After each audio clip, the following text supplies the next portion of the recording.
How y'all doing? Everybody been wondering like where the fuck I been.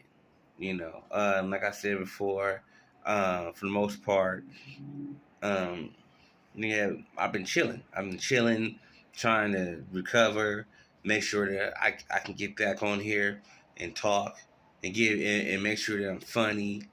Make sure I have enough energy to give y'all 5 minutes worth of game. Make sure I can talk shit. Don't get mad. Don't get riled up to a point where I make my own self sick again. I've been chilling recently. I've been chilling. I've been watching TikTok. I've been watching Instagram, Facebook, and everything just seems to be about relationships.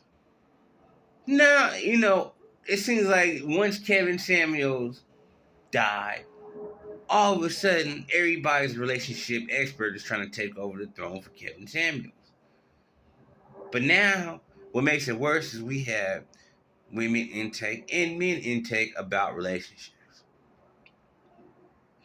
Here's my biggest problem. My biggest problem with women is the more women talk, the more bullshit they start to believe for their own selves. I mean, before when they couldn't talk, they couldn't believe the bullshit because there wasn't a lot of women spreading the bullshit.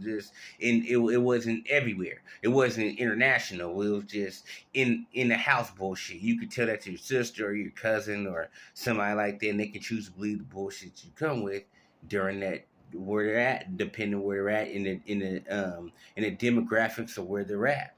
So that's cool. If you got one girl experiencing bullshit, it's not going past the demographics.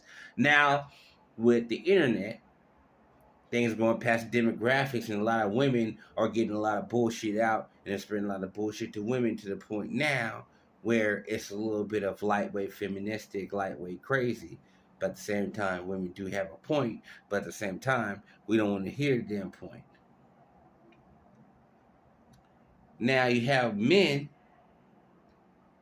that probably never had no sex in life, never had females in their life, sitting here trying to tell you how to get a woman, and it's frustrating because they're not spitting the proper isms of how things are supposed to go on. So now you have a whole bunch of men with a whole bunch of requirements and standards that sound stupid as fuck. I was hearing this one guy say, if I was hungry and I told a woman I needed some money to get some food, and she don't come after the food, she don't care about me. I'm leaving her. Man, get the fuck out of here, man.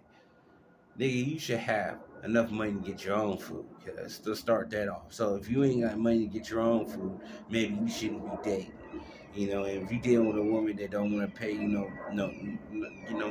you no food in the first place, you really dealing with a broke hoe.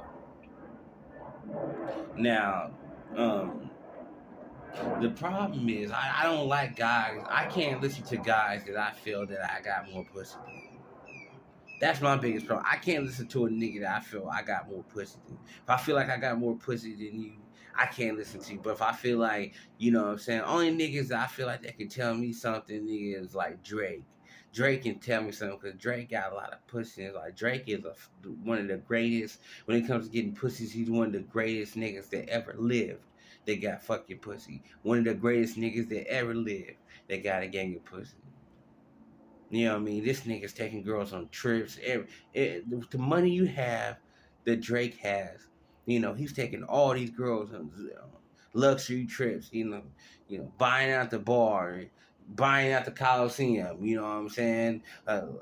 Luxury seats at the game. Yeah, the shit that he's doing, man, that shit is gonna be memorable. But other than that, only a nigga like Drake can tell me about how to get a bitch. But there's a couple other niggas that qualify. Will Chamberlain, rest in peace, he qualified. But other than that, can't no nigga really tell me about how to get a woman. So when I be listening to this shit, I be listening to these niggas. I can tell these niggas never had a gang of female. But they just getting these shows and they telling these niggas like they telling these men like they have a chance, and these men, if you follow these steps, you will get a chance. And you don't want that type of female. You don't want that type of female. You don't want. Let me tell you something, man. I'm gonna give you some real game. This is some real game, man. Let me tell y'all something, man. I don't care how much you search. I don't care how much you find. I don't care how much research you think you doing. You're never gonna find that female that satisfies every part of your life. You know what I'm saying? That one female that does everything for you. Because as life progresses, you know what I'm saying? You grow apart from people. You know, you may love that person, but then you find something you don't love. She finds something she don't love. So there's all that. There's always gonna be problems. Now the thing is that you have to decide for yourself if you want to stick through them problems through the rest of your life. So I don't know what men are looking for. I don't know what women are looking for right now. But it's headache. It's hella headaches right now. The sex ain't pouring across the oceans. You know what I mean? Sex ain't pouring across nature. The women are mad. Men are mad. Sex ain't going everywhere. It's just a whole bunch of a drunk sex and babies without dads right now because there's a whole bunch of drunk sex and I really don't like you. It was just drugs talking to me that night, and I was drunk that night. Decided to give you a call as sex. You keep calling the wrong niggas. It ain't my fault. You keep calling the wrong niggas. Don't blame me because you keep calling the wrong niggas for sex and things ain't going right. So that's what's going on, and it's frustrating because it's messing up the whole algorithm of relationships. One more, I'll tell you more later. I don't know.